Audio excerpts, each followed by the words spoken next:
when someone asks me, what do you do for a living? I know It's I should hard. be very confident being like, I'm a full-time artist, but I'm always like, I'm an artist. I know. I don't An know. Uber driver asked me, and I was like, what? I'm a content What do you mean? creator. Hello and welcome to our first ever episode of Unstitched Podcast. Today you're getting Unstitched with two self-taught full-time embroidery artists. We are your hosts, Vika and Hannah. In this episode, we'd love to introduce ourselves, the podcast, And get all up close and personal on the creative level of things. Let's dive in. When did you start your small business? 2021. And then you went full-time last year, right? Yeah, November 2022. You got into it at still during the pandemic. I feel like there are so many small businesses, mine too. Like I started in 2019. So many of us started our small businesses in this strange pandemic bubble where everyone was engaging with social media because that was all we had. Yeah. People were buying art kits because they couldn't go outside. All of a sudden people are like, I need a hobby. Yeah, absolutely. I want to ask you, how do you think that's going to last? Yeah, all those businesses that popped up. What's the percentage? So that's gonna that's last? what I was gonna ask you. I think we're seeing it already, especially in the embroidery world. There are several accounts, big accounts, people who were doing really well during the pandemic that all of a sudden sorry guys, I'm gonna go back to the job I had before the small business, or I've lost the joy from making this a business, so I'm going to make it a hobby again. I'm not going to be posting as much. It is very much happening. And I think it's because it's a response to all of us all of a sudden being like, whoa, so many of you are no longer able to just be on your phones 24/7 because you're working again. It's back to normal. And so many people are burnt out from being on social media, so they're just not on their phones, regardless of if they're working from home or not. And I am super curious to see what's going to happen in the next year or so, because I do think a lot of businesses had this, it was like a false sense of security almost, of a buildup of all of a sudden, I have dependable sales. And I don't think it doesn't have the longevity because we're no longer in this vacuum of everyone having a situation where they're home. So. Yeah, I agree with you. There's another side of this, and it's controversial. I actually want to get your thought on this. We've never talked about that, actually. Ooh. It's a big one. So there's a very common kind of hatred for, maybe not hatred, but I don't know, replace hatred with something less. When people are seeing their friends, their family members suddenly get on this social media thing, they become influencers, they make videos, they make some money, whatever it is, they open small businesses, they do their thing. And a lot of people don't understand it, especially people who have nothing to do with social media professionally. And so it's almost frowned upon. Am I using that word right? I actually don't know. Frowned upon? Is that the... Frowned upon? Yeah. So... Yeah. Judged in a way. Yeah. Does that make sense? Yeah. Yeah. Okay. So there is this phrase, this quote from some famous lady. I don't know who she was, but it's gone viral many a times. And she said, "It's okay to have a hobby. That's it." And basically what she means, obviously there's more to this. Don't monetize and your her hobby. whole point. Yes, exactly that. Why are we all suddenly monetizing our hobbies? You can just have a hobby. You don't have to make it a business. I mean, I want to get your thought on this. Fair enough, but also I wonder what social class that person comes from. Because I think innately so many of us first of all, we were creating out of immense anxiety over this huge virus that was killing thousands of people. It was devastating. So much unknown. We were watching it move through the world, slowly come. It was awful. And so many of us were like, I can't function. I'm going to turn to art or creating of some kind. And then it was I have all of this taking up space in my house. Maybe I should sell it. I don't think every person went out with I'm going to monetize my hobby. I think it was a very organic experience for so many of us. It was me. I went into it with like, I'm gonna freaking monetize the shit out of this thing. But for those of us who like, because I didn't come at it wanting to monetize. I had like, for my beginning, my origin story, I had been making them for myself before the pandemic. And my friends and family were like, you should sell these. And I was like, These no are one's actually real good, Hannah. no one's gonna buy. Like I was like, who's gonna buy this? I don't even know what to call this. It's not fully embroidery. It's not fully quilting. I don't know what it's called. And it was honestly, they like just wore me down. And then I finally started to sell them on Etsy, and I was really lucky, and I did well right away. Yeah, So I want to ask you about your first sale, like how it was, like what were your thoughts, your feelings, how much it went for, how big it was, how long you spent on it. I want to know. like Etsy at the Do you time, remember even? because this is February of 2019, and Etsy at the time was slowly moving to what it is now, which is like super flooded. There's a lot more drop ship stuff and like big companies. It's not it's as mainly much drop ship at this yeah, point. like it's not really handmade anymore. And I feel like that transition started around when I started my small business on there. But, you know, like everybody's like, start an Etsy. That was always the, you know, you want to start a small business. That's where you go, yeah. And I think I had 7 pieces that I had done. They were all completely different. And I think each piece took me at least 10 hours. But most of them were like 40 to 80 hours of work. And I sold them for like $70. Which at the time I was like, no one's gonna pay. How did you decide to list them for those prices? I looked at the cost of my materials, and then I didn't pay myself. Added $20. And and I added and then I was like, I think I could part with this for $10. I mean, it was so cringy when I think about it now, but I mean, people don't talk about pricing if you are starting a small business unless you have gatekeeps. Oh my gosh. And unless you have a friend who like has a small business that you feel comfortable asking, no one talks about it. So I was like, I guess I'm going to do this. And I tried to like look at comparable items because that's, you know, people are like, do your market research. I tried. But I didn't see anything else that looked like what I was making. So I was like, I have strong opinions on things like that. Oh, like I do too now. And because, you know, like there's different things that add value to it. Yeah, that you can't physically see by just trying to compare. And also, so many people price themselves low. So then comparing yourself to those people who are already undervaluing themselves. And then it's like, oh, well, I'm starting out. I should also maybe I should price mine lower. It's just it's a terrible spiral. But yeah, so it's a difficult thing to figure out when you have no idea what you're doing. I think it's been different. I feel like there's a lot of us. I think the two of us are pretty open, but I think there's a lot of us in general who came into it and we're like, whoa, why aren't people talking about this? And that's been super helpful. But yeah, so I listed my pieces. I shared on my Facebook page. I have a Facebook business page now, friends, and I'm going to sell these. What are you, Gen X? Yeah, well, I mean, but Facebook was still like, I don't know. For Gen Xers. We're not going to talk about it. No, but the majority of the people that I thought would buy my items are older. So I assumed if I want to reach those people, I should be posting where they are. That does make sense, actually. That does make sense because fiber arts are very like granny type things, isn't it? Yeah. Until now. And not anymore. No, I think it's gotten way better, but yeah.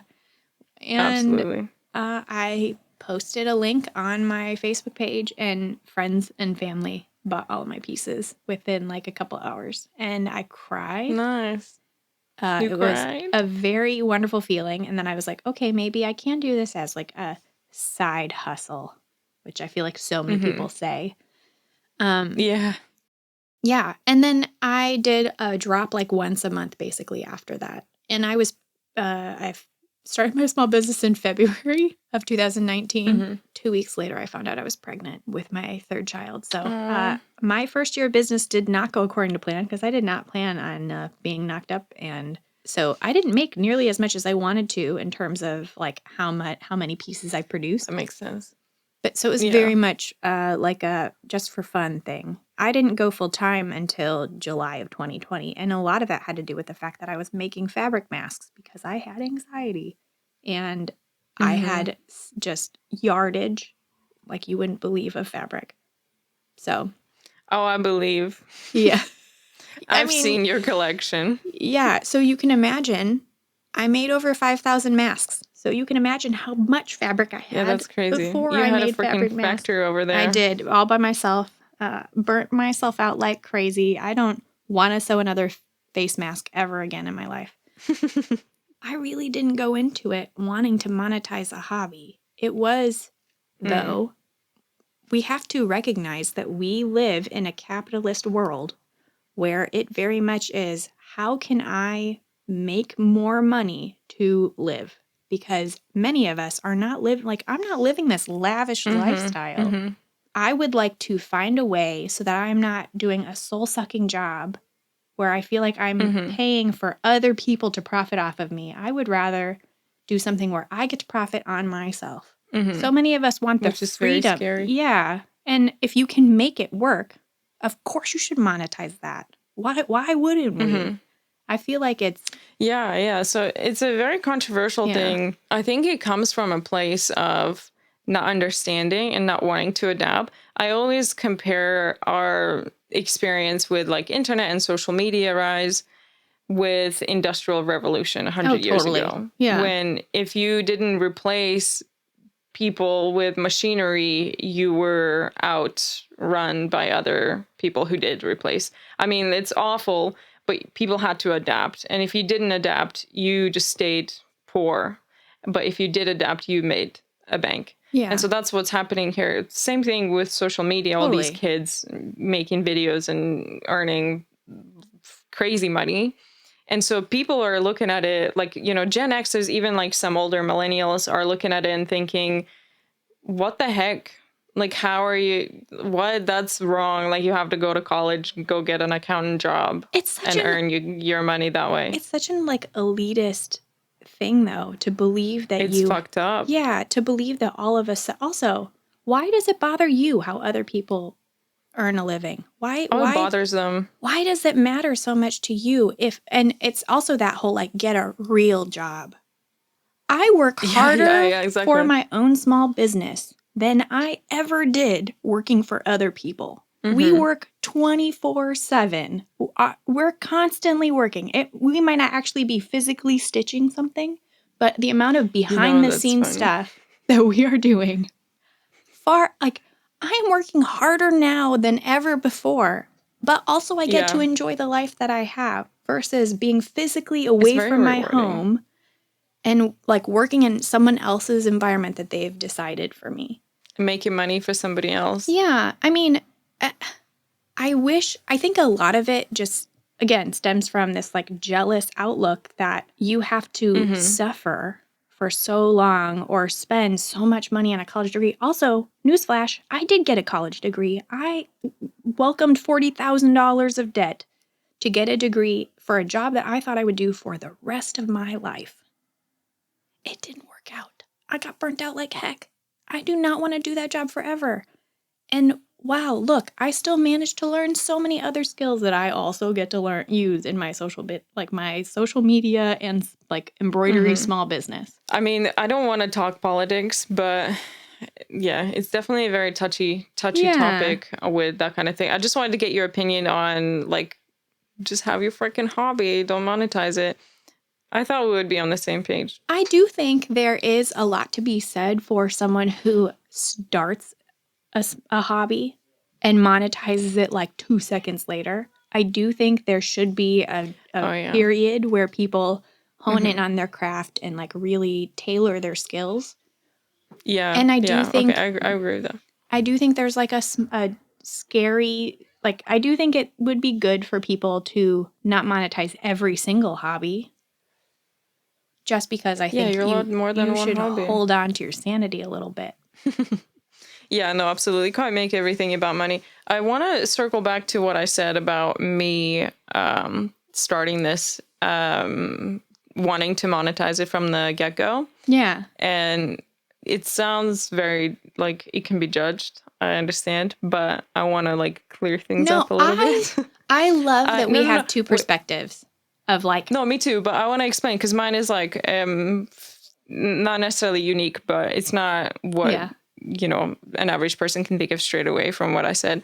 I wanted to monetize it in the form of content. I didn't want to sell anything. I wanted to make YouTube videos. I oh wanted to yeah, get I knew that. like a YouTube creator program thing Yeah. going because I already had a lot of experience in video making. Like I made 3 or 4 videos and like everybody was like, whoa, these are really good videos. Like you've done this before?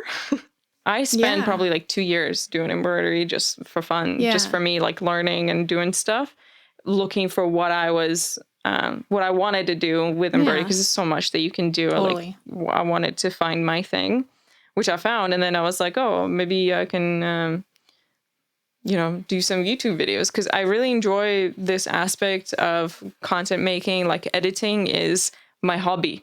I use it for work a lot now, for content and stuff. But I freaking love editing. I thought a long time ago, I thought I would be a filmmaker. I So know. that's where I come from with wanting to monetize it. I still think you have that in your future. I really want to, we talked about this. We did. We want to start YouTube channels and just make really good Although long form. you want to make YouTube because of the love of editing and videography. I mainly wanted to YouTube, so I'm going to be that person now, to monetize because I see it as a nice little shiny carrot that I could chase. Catch on to. Yeah, for sure. I understand that. I get it. For me, it's definitely both. But I think for you, it's a lot more about the art of all of it. I mean, and I think the art of filmmaking. Yeah, and I think that's something worth noting because a lot of people who have started as a small business from a hobby do not have the background of like videography and editing like myself. And we just like scrape it by and just try and do our best versus like you are coming at it from the approach of like truly loving the experience of creating content. And I find that so fascinating. Yeah, I think I'm lucky that I really enjoy it. That was like my first love is video making. There is this content creator that pops out with a fresh content every day. Oh, and they get like tons of views. So I was trying to figure out like what is it that makes them tick? Like why? And I had a conversation with a friend about it. And he said that it's most likely like a factory. It's probably like a team of 20 that makes it all happen. I don't think that that's the case with that particular account, but it is the case with a lot of those accounts. A lot of accounts, yeah. So it's very difficult to compare it. I mean, it's very easy because they don't show that here's our team of 20. They just show one face, one person, if that, We're going to talk about social media a lot on here. Totally. So well, because I don't want to start with bad vibes. Because there's really good vibes too. No, I don't think it's bad vibes to talk about the reality that we face, trying to strike a balance between real life and what we create to project to the rest of the world, because we do want to put ourselves out there as being competent and creative and present, right? So that people want to engage with our content. But that's hard when we also have other people relying on us and bills to pay, and we have to eat and sleep and shower. Do you feel like there is this, I don't necessarily want to call it a vicious cycle, but there's this format that you have to stick to? Yeah. And what I mean by that is basically it boils down to quantity over quality or quality over quantity. And you have to pick one. But then once you get on one of these boats, you can't really get off very easily without sacrificing on the business side of things. Yeah. So the way that we do it currently, I think we both share that same format, is quantity over quality. So you get a banger from time to time, but generally, like if you don't feed the algorithm, then it's not going to reward you. So what I've experienced is very, very slow but steady growth on Instagram in particular. We're not going to talk about TikTok because TikTok keeps changing. I like it. I really like it, but it is very demanding on like the content Yeah. making part of things. Yeah. Yeah. So do you feel that you're in the same boat with me? Yes and no. I've experienced slow, steady growth, but when they have done like significant algorithm changes to Instagram, that has made my account change when the amount of content and the quality of the content that I make, I feel like didn't change. Overall, I do think when Instagram made the change from still photos to a video platform trying to mimic TikTok, I think a lot of us felt really good about that change and we jumped on it. And the growth that we felt during that period was pretty significant. And I think it was whether or not we got onto the train of posting frequently. Like, I feel like that's when it started, of like making sure Okay, I that, see what you mean. Yeah, so it's like a forced thing. yeah, it was strange. And it was like, if you are on board with this, you're probably going to see a change. And I feel like that's what happened to a lot of us. And I Mm-hmm. it was like slow and steady, and then all of a sudden I had one thing that took off, and then I went from, it was like 80,000 followers in the course of like a week, and I did not Yeah, that's enjoy that. crazy. Which I'm sure I'm very grateful, but I did not enjoy that. And then the following year it was like maintain. I just stayed stagnant regardless of what I Mm-hmm. did, how much I posted, the quality of my posting, it just stayed stagnant.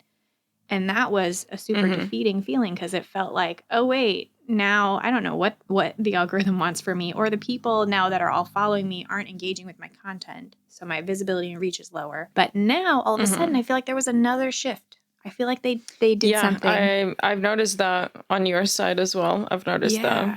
What Like was all it? of a sudden. So the main thing that they did very recently is they've introduced replays. Yeah. So now they count views differently. So Yeah. if for anybody who's listening, if anybody's listening at all, the change that I'm talking about is whenever like you scroll on Reels and you see something and then you watch it all the way through and it starts playing again, that counts as a replay. Yeah. And so if you have like a 2-second video and you put like 4 paragraphs of text on it, people are going to want to like keep watching it so that they can finish reading. And so a lot of people have been doing that shit, and that pisses me off because like I want to be entertained, you know what I mean?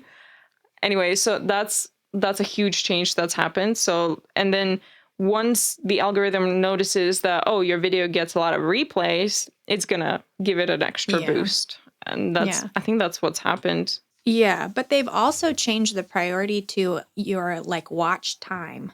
Like now there's that infographic and insights where it says like how long people have stayed engaged. And if you maintain the like majority, I can't remember what the number is, but if you maintain the majority of your audience to be actually engaging with it and staying on before they swipe up, then they push that more. So you want to like maintain a higher engagement level too. Yeah. Not to be confused with, because the graph is always going to go down. Right. Because people are scrolling. Yeah. So if the video is only pushed to your audience, that would make sense. Yeah.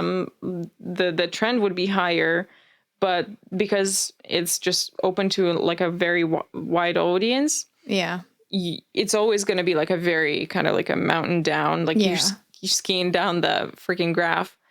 But the margins are very low, so we can't see that on our even analytics and stuff, but Instagram can. Yeah. And so like it's the first couple of seconds, you know, that you'll be able to tell, oh, so many people have stayed up watching it for a couple of seconds. It might look insignificant on there, but it's still pretty big. But it is significant. Yeah.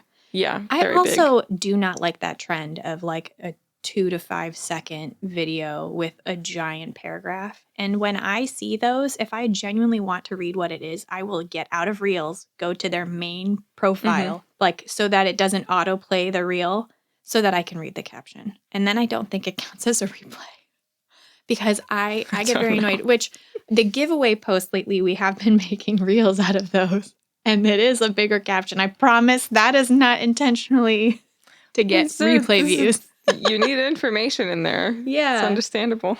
But it is very much all about the caption again versus like, I don't know, before this algorithm switch, it was very much just like hook them in, get them, Yeah. you know, versus now it's like, let's read. Very fascinating. Yeah. Yeah, let's move on from this topic because I think we can talk about this forever. I think so. But I think overall, regardless of what Instagram does to their algorithm or whatever happens that way, I think the most important thing is that social media is not going away anytime soon. And it is still going to be the main form of like advertising for small businesses. At least for 2024, organic, you know? So, so we have to just figure out as small businesses how to ride each wave. Deal. Yeah. And adapt each time they make a change, which is 3 times a week. Yeah. Okay. We're like 40 minutes in already. So I want to No, me too. And we could go on forever, you know. We could. But I want this episode to be more of like an introduction rather than like a deep dive. So what I want to do is kind of like introduce ourselves in a way. People who will first start listening to us will be people that know about us, know us. So they don't need like a background story. But I think the background story, very condensed, you know, like a few minute thing is a good idea just to see where we're coming from. If you don't mind, like I'll just ask you a couple of questions and if you can elaborate, so that maybe I'll try and help people understand where we come from in that sense. Deal. We already figured that you started in 2019 and you made a bunch of masks. You were making art for yourself. Somebody said, hey, maybe you should sell these. And then you started to sell them. And that's how it kind of happened. And then social media, everybody was in the bubble, took off. And you've just mastered your craft and content creation in that sense throughout the years. Where are you at right now, Hannah? How's it going? Good. I mean, I never thought that this would be my job. So it still very much feels, and when someone asks me, what do you do for a living? I know I should be very confident being like, I'm a full-time artist, but I'm always like, I'm an artist. I know. Somebody, an Uber driver asked me and I was like, what? I'm a content creator. What do you mean? Like it still feels, and I mean, I'm heading into year 5. So it's funny. It's just strange to me. Like, I don't know when I'm going to have like a self-assured confidence. But I started as a quilter. My grandmother taught me how to embroider when I was like 8. And I've always loved fabric and I've always loved embroidery. She taught me how to embroider on little tea towels with kittens on them. I just used all of those skills because when I had kids, I couldn't use a sewing machine and pin pieces on my floor anymore. So I moved to an embroidery hoop because it was something I could do while watching my children. And then that just kind of blew up. And I started calling it fabric collage because it's like an applique, which is like what you do for quilting for raw edge applique. I would have a hard time categorizing you. Yeah, and that was the other weird part, you know, is that I went into my small business not really seeing other people do what I do. Not saying that I was the first one. I'm sure there are plenty. I can name a couple. Everybody's unique, Hannah. Don't excuse yourself. I didn't see other art like mine, so I didn't really know what I was getting myself into, and I was just having fun. It really did start as me just like making things because I felt like it. Are you still having fun, eh? Yeah, and I think when you don't have fun anymore, when you don't want to create just for the sake of like enjoying yourself, I think that's when it's like, whoa, I maybe should not do this anymore as my job. I have a hot take. Yeah? Are you saying you should keep doing it? Almost. I want to ask you, this is based on personal experience. You start this as just for fun. You enjoy it. And then you introduce a business aspect of it. Like how has it changed for you? Like, do you enjoy the business aspect of it just as much? I've learned to love it. It was a very steep learning curve. I didn't go to business school I was a music teacher beforehand. A lot of it has been fake it till you make it. Hannah was in the band as well, by the way. We'll make one of her songs our intro. No, we're not doing that. is good. I did put up pretty strict boundaries though to continue to love the art side.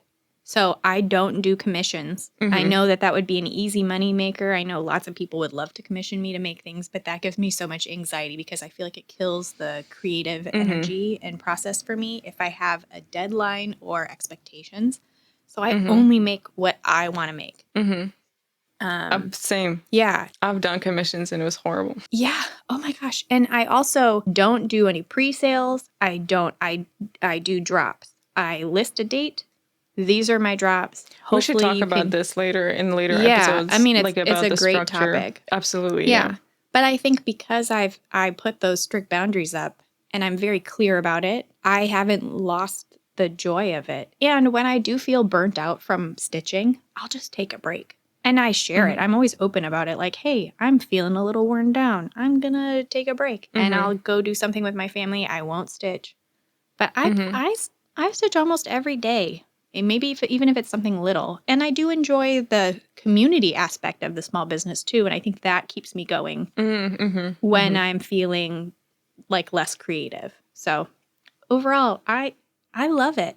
How are you? Yeah. I mean, I get them. you've come at it, your small business, so let's switch it up and talk more about you. Your small business came from a place of, yes, you wanted to like create a small business, but you started stitching because you wanted to deal with your anxiety, right? I've never ever in my life been an anxious person. I don't think I've had any anxious, like you get nervous when you have to do public speaking and things like that. An extrovert in many ways. I don't know what happened when I was 22. Just started very slowly. Anxiety kicked in. Like absolutely no idea where it come from. Literally no idea. But I started getting like very intrusive thoughts in the sense of like, oh no, my house is gonna get burned down. Like, oh, wow. It's still to this day, like every night that I go to sleep, I'm like imagining in my head Worst that case something scenario. in here is gonna like, my wire is looking yellow, like something's gonna blow. You know what I mean? It's awful. And then like I plan this whole like, how am I gonna escape from this fire? Like, what if I jump down from the window? How am I gonna do this? I mean, it's crazy. And so your mind is to a point- constantly racing. Yeah, horribly. It got to a point like maybe a year or two down the line where it was like that, like 24/7. Like I would get up like 5 times before I fell asleep just to check on things, just to like listen to the walls. Yeah. I thought I was going mad. Like I thought that's it. But there was one night where I was like, oh my gosh, what the fuck am I gonna do? Like I went to, like I did a cognitive therapy session thing, and I did like a bunch of online courses because it's very expensive. I was like on minimum wage, so I couldn't really afford anything. Still really can't, but anyway, so yeah, that started with those kind of things. And then another thing that got me is like being in a car on a fast road. We've talked car about that. phobia is completely awful. It's gotten better over the years, but it's still really bad. Like highways, I just hate and avoid. And UK highways are a little bit different than the US ones. I mean, the ones in Oregon that I've been on with you are super relaxed. They're very and laid similar back. to the UK, but the speed limits are much lower. Like you guys have 50, 55 as a general. In here, it's 70. And in the summer, I was in upstate New York, and we drove to NYC. I mean, that was 7 hours of driving, and I was dreading it. Like I did not want to do it. I was like, let's just freaking fly, even though I hate flying too. But it would have been like faster, you know. But anyway, so the highways in New York are different. So I think they're like the standard highways in America. So you get like 2 lanes going one way, and then there's like a massive patch of grass in between, and then there's another 2 lanes going the opposite way. So all you going is just like forward. So there's no like incoming traffic. It's very steady. So those ones, like I really didn't mind. I kind of enjoyed that ride, but it was a big thing, like to a point that like a few years ago, to a point that like I just wouldn't go anywhere unless it was like city driving, and then I would ask Catherine to just take side roads and backstory into anxiety.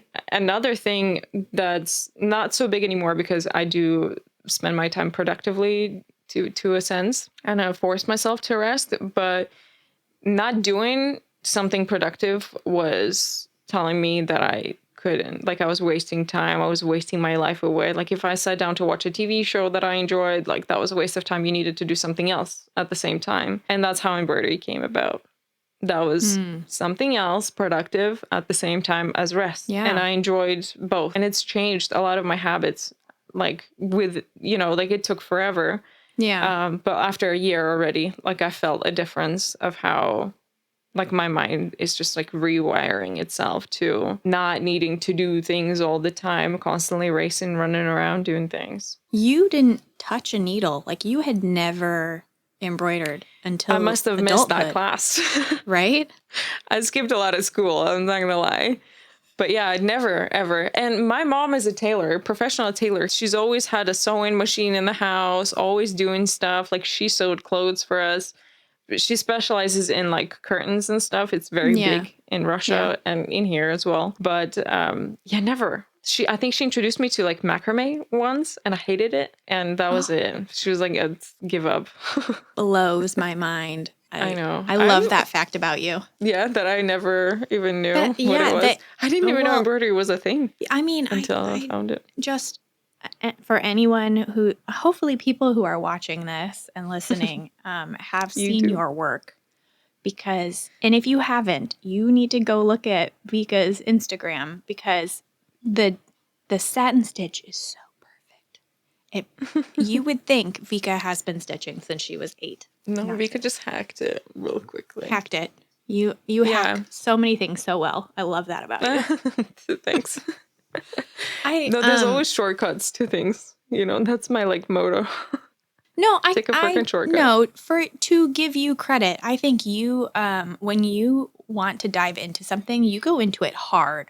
Like, you do lots of research, you watch lots of YouTube videos. That's anxiety as well of it, I think, still. Yeah. And I'm trying to unteach myself from this, because I heard this phrase and, like, it got stuck with me. It's like, you can't learn your way into success. You have to work your way into success. Because until I went public with my embroidery, I was doing this shit for like 2 years, but I was also learning how to, what I can do with it. It was YouTube videos again for me. Like, that's what I wanted to do. And so I spent like 2 years just learning about it without actually doing it. And that was a waste of fucking time. I mean, I learned a lot, but I didn't put it into action. And then very quickly, like within a month and a half, I realized this is not sustainable. I cannot crack up these like crazy production videos like every 2 weeks. You fucking kidding me?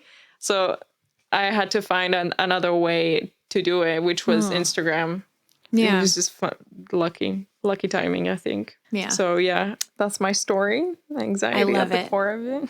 When you went full time, I know it was kind of scary. When I went full time, it was because, again, I was making face masks, and I realized I was making an income, like a livable income for my family. I realized I was going to make more than I did my first year teaching, which says a lot about the education system and how much we pay teachers in America. It does. But also, it wasn't like I'm going to go into it. Like, I left my previous job and went into it. I was a stay-at-home mom. I had already left teaching. It just organically happened for me, versus you made the decision. Like, I feel really good about my small business.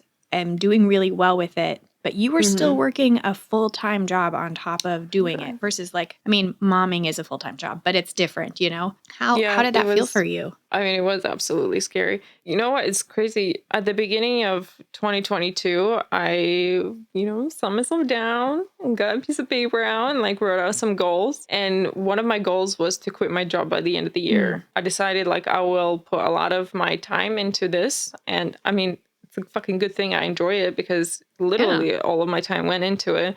Like, I didn't have weekends to spend with family until this year.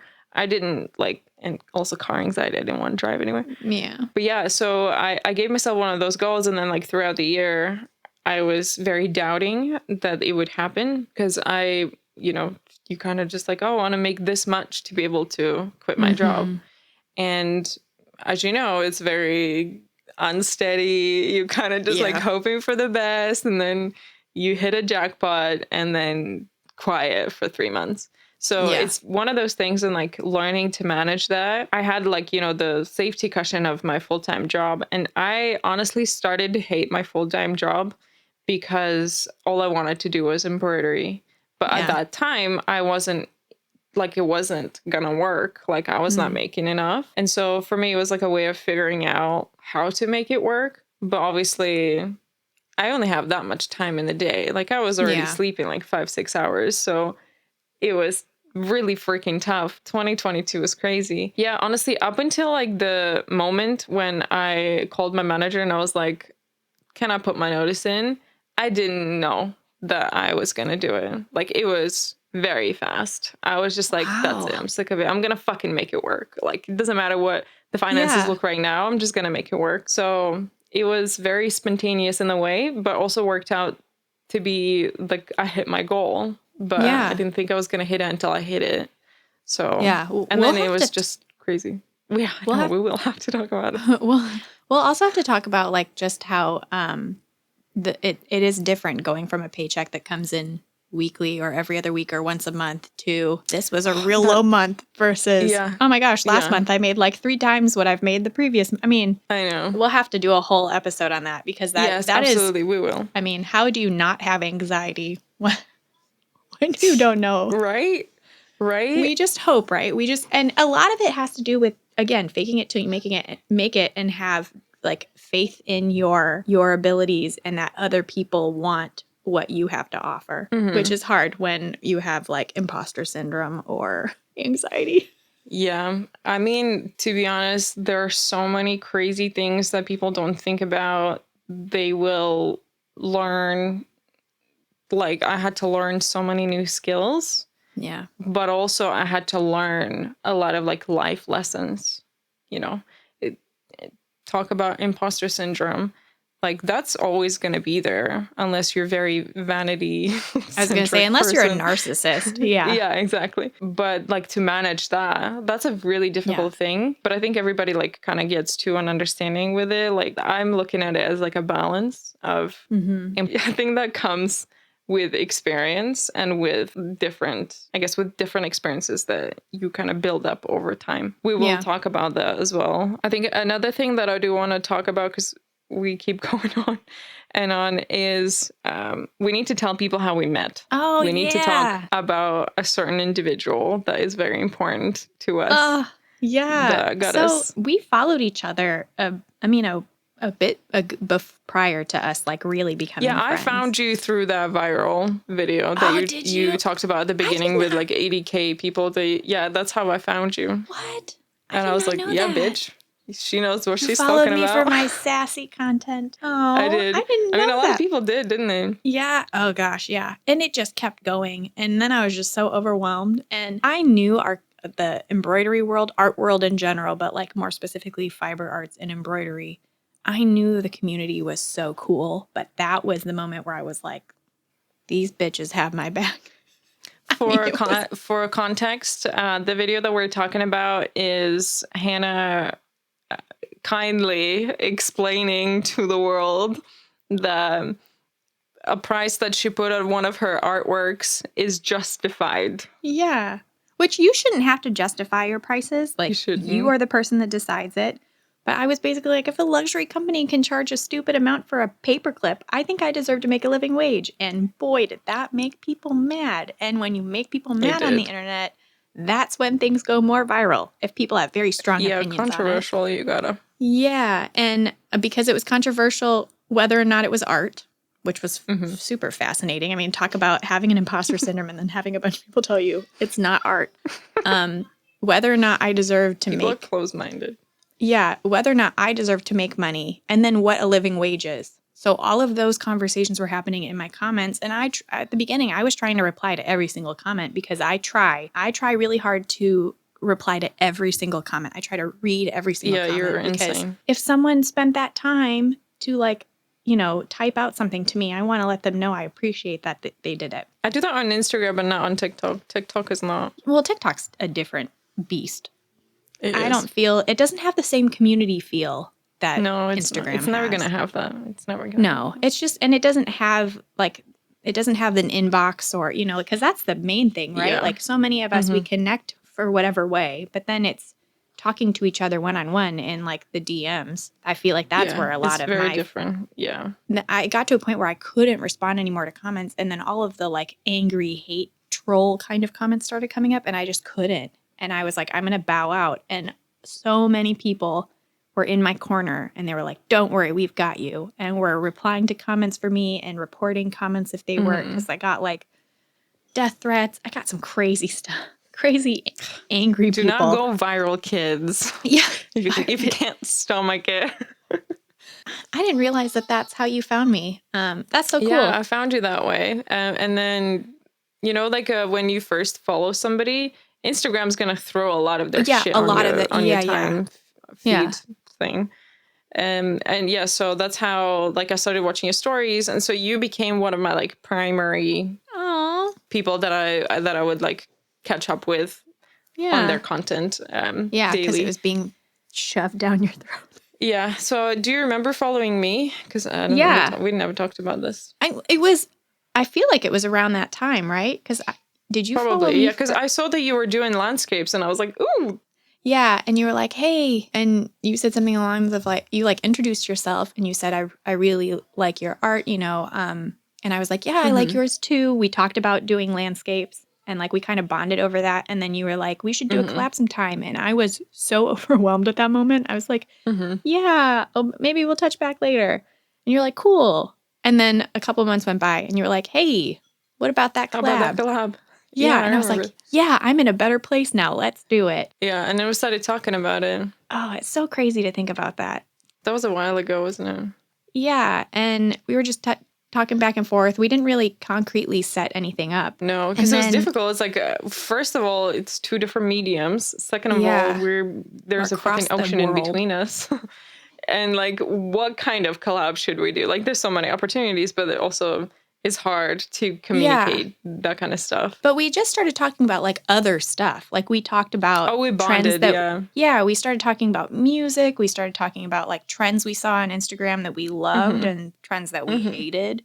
And we started sharing like small business stuff. Like I think that's when I realized like, oh, Vika is totally my kind of person because she doesn't gatekeep anything. Like we just like bounce back and forth about Yeah, so that was for a few months. Yeah. And then you're like, I think I'm going to do this full time. Like, I'm scared, but I think I'm going to do it. And I was like, yes, do it. Quit your job. Do it.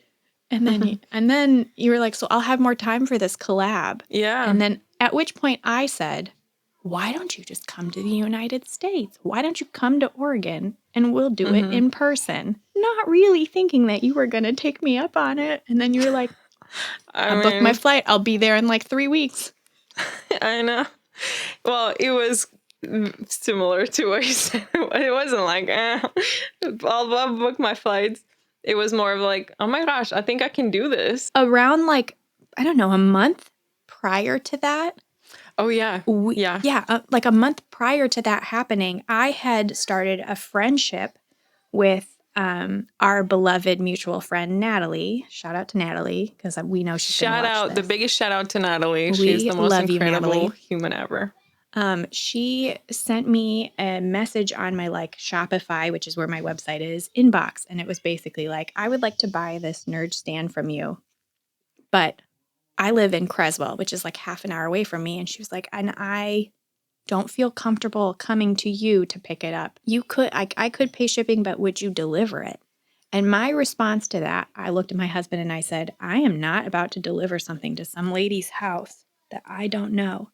And then she sent me, we started like messaging back and forth, and she sent me a picture of herself, which is like so adorable, like this she has this giant storage. It's like a giant tool box, like those metal ones. Yeah, one of those cool ones. And she opened like all of the drawers and took a selfie of herself like this. And it was just full of beads. She was just like, I promise I'm not a serial killer. I would love to gift you with some of these beads. Which is what a serial killer would say. So I talked it out with my husband and I was like, you know what? I'm going to do it. She seems super nice. I'd like all those beads, please. Yeah. I was the first person that she let into our house after COVID. Like, Mm-hmm.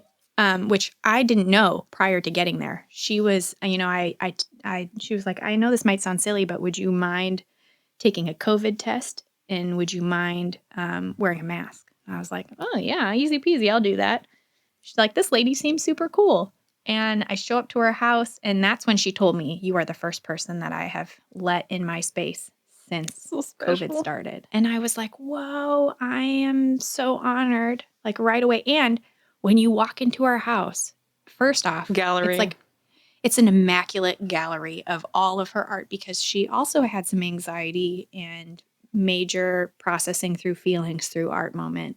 And so her house, she tried out like so many different art mediums, and it was just like every wall beautifully displayed her art. It's incredible walking through that place. And she won't call herself an artist. She'll call herself a maker, which we both disagree with. I think she's a phenomenal artist. And she's also a Leo and very hard to argue with. And we're putting this but out I'm a Leo too, so. Yeah. And we're putting this out on the internet so that it is fact. Yes, Natalie, you are an artist. You are an artist and you can't say anything else. And this is put out to the whole world. So now you're going to have to argue with everyone. Exactly. And I didn't know you were also like forming a friendship with her separately. So we hadn't talked about it at all. Like, yeah, I chatted with her a couple of times. I think she emailed me, and then on the TikTok, she's on TikTok not anymore, not on Instagram. We talked on TikTok a couple of times, yeah. And so when I walked into her house, I looked up at the wall and I was like, hey, I know that artist. And she was like, what do you mean? And I was like, hold on. And I FaceTime Vika and I was like, listen, I have crazy story. I have this friend that I just made that asked me to bring her an embroidery stand, and like she says she knows you, and I like flipped the camera and she was like, hi Vika. Isn't that crazy? It was such a wholesome moment, and we all FaceTime together for like 20 minutes that day, and it was so cool. It was crazy. Such a small world. Such a small world. And I think we said that over and over again. And then we hung up the phone with you. And then the two of us were just like, we are for sure friends because, wow, what are the chances? I mean, you go there to bake cookies. Yeah. I mean, she is like a grandma to my kids. She's like a grandma figure to my kids, her and her partner. And she has like mother-like energy, but she's also just like one of my best friends. And I mean, I know you feel that same energy from her. Absolutely, yeah. I mean, we FaceTime like weekly for like 4 hours, something like that. We'll just hang out. Stitch and bitch. Yes, I love it. And I try to see her like once a week if I can. And we'll go over, we'll do puzzles together, or we'll cook. And then they'll FaceTime me sometimes if I'm lucky. And like yesterday, I worked on kit assembly stuff with her for like 4 hours. She was working on a separate project, but I'm more productive if I have her around. It's exactly. Fascinating. So when we made the decision for you to come visit, we decided, we're not going to tell Natalie. Yeah. We're going to surprise her. Oh my gosh, that was so fun because you got here and we like...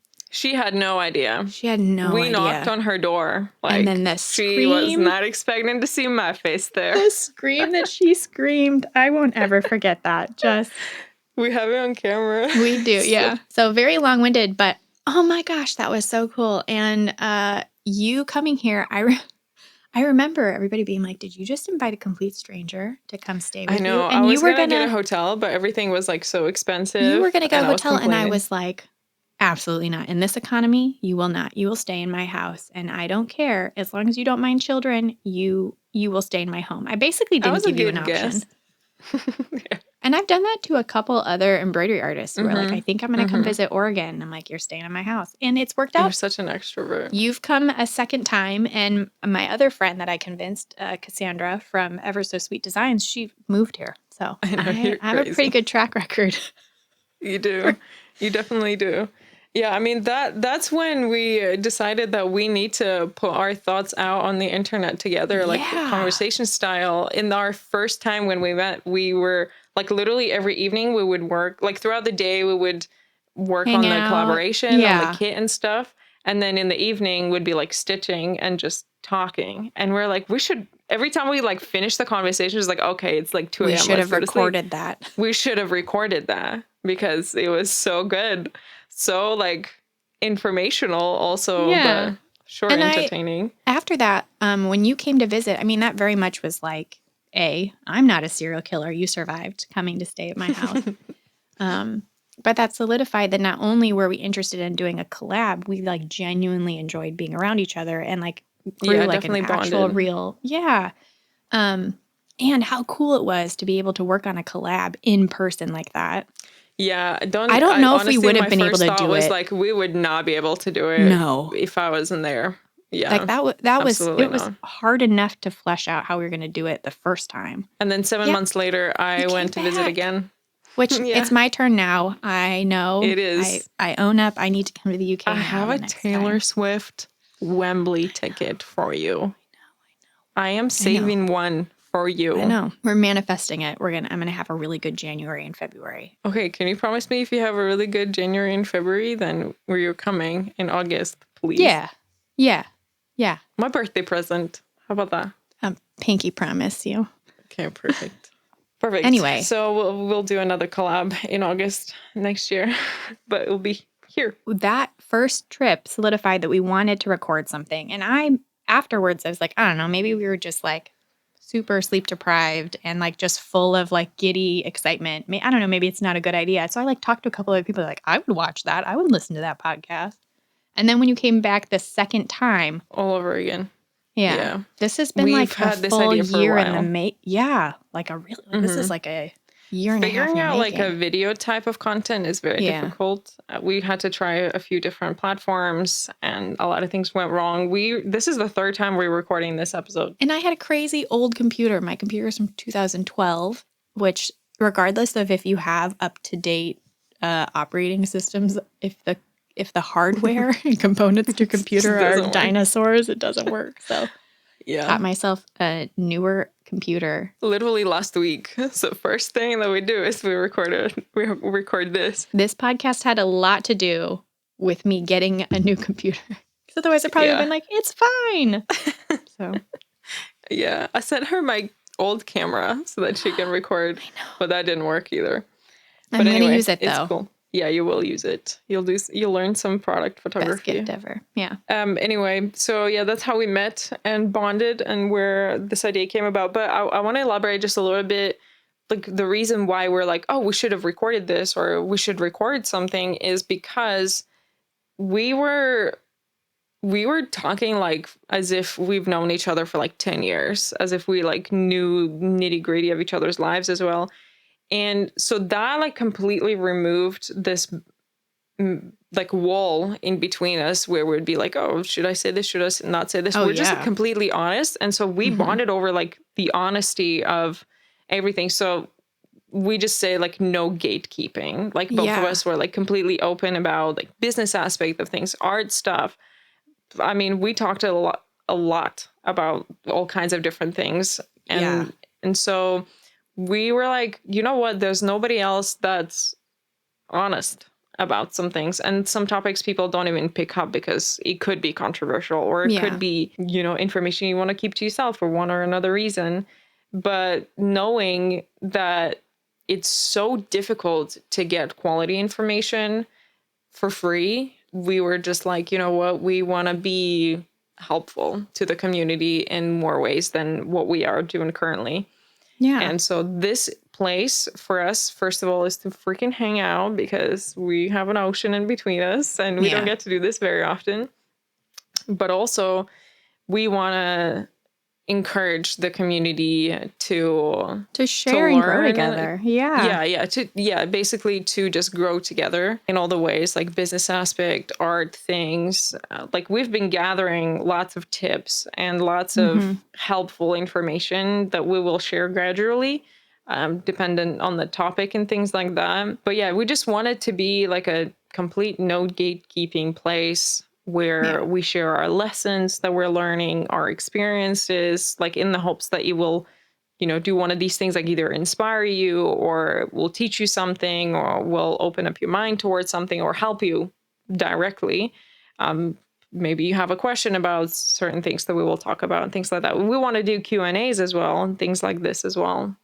What else are you hoping for this podcast, Hannah? I think it's also important to note that we're not claiming to be experts in all of these areas or anything either. We're coming openly to this table, if you will, with conversation. So I think the part we're really excited about, we're not really planning on having this be an interview-based podcast like many podcasts, but we do plan on taking your input from comment sections and like Q&As, like you were saying, to really continue the conversation, because I'm sure there's lots that other people know.